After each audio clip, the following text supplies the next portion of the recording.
Hai, namaku Wirapti Riztira Sutrisno, NIM 2022-67011. Hari ini kita akan membahas mengenai mengelola sistem global. Yang pertama adalah mengelola sistem informasi internasional. Sistem informasi internasional adalah sistem yang digunakan untuk mengumpulkan, menyimpan, dan memproses data dari berbagai negara guna mendukung operasi bisnis global. Komponen utama sistem informasi terdapat perangkat keras, perangkat lunak, jaringan atau networking, basis data, dan sumber daya manusia. Selanjutnya, ada strategi pengelolaan sistem informasi internasional. Yang pertama ada standarisasi versus lokalisasi.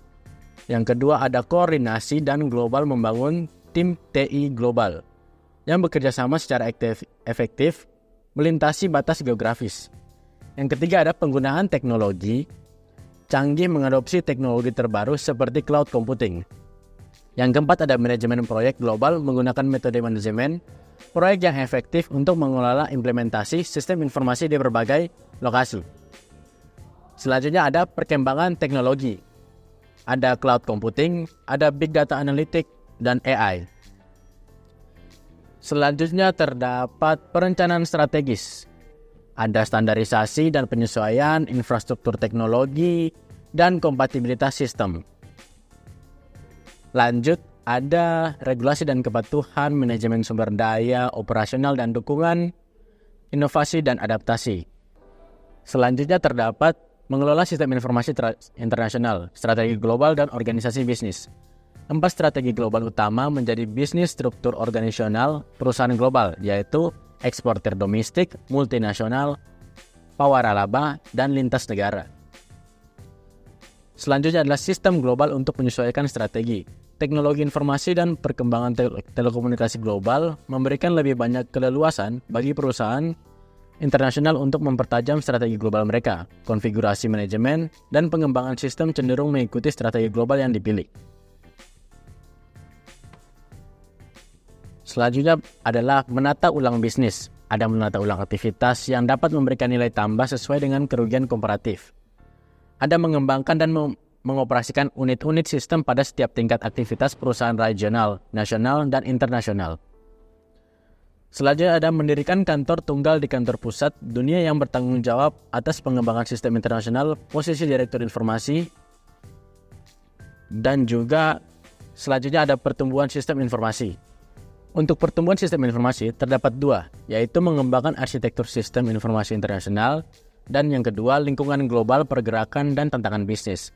Untuk mengembangkan arsitektur sistem informasi internasional, terdiri atas sistem informasi dasar yang dibutuhkan oleh organisasi dalam mengkoordinasikan perdagangan dunia dan berbagai aktivitas lainnya. Sedangkan untuk lingkungan global, pergerakan, dan tantangan bisnis dibagi ke dalam 2 kelompok, yaitu faktor budaya umum dan faktor bisnis umum.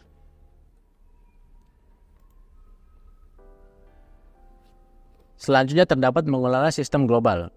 Terdapat 3 yang dibagi, yaitu skenario umum, strategi sistem global, solusi manajemen, implementasi. Untuk skenario yang umum, setiap fasilitas produksi menggunakan sistem perencanaan sumber daya produksi yang berbeda atau versi berbeda dari sistem ERP yang sama, dan sistem pemasaran, penjualan, dan sumber daya manusia yang berbeda. Yang kedua, terdapat strategi sistem global.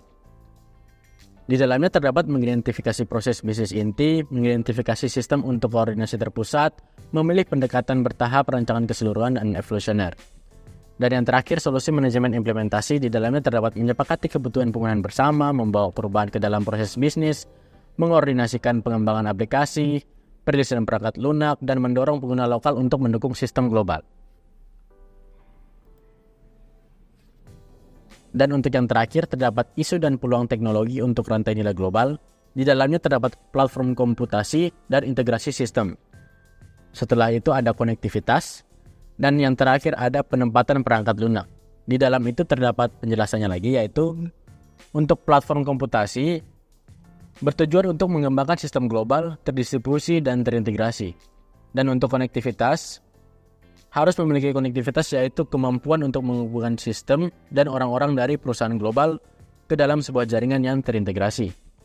Dan untuk penempatan perangkat lunak adalah keseluruhan dari proses mengubah perangkat lunak untuk dioperasikan dalam bahasa kedua. Selebihnya itu saja materi dari saya. Saya Wirapti Distira Sutrisno. Terima kasih.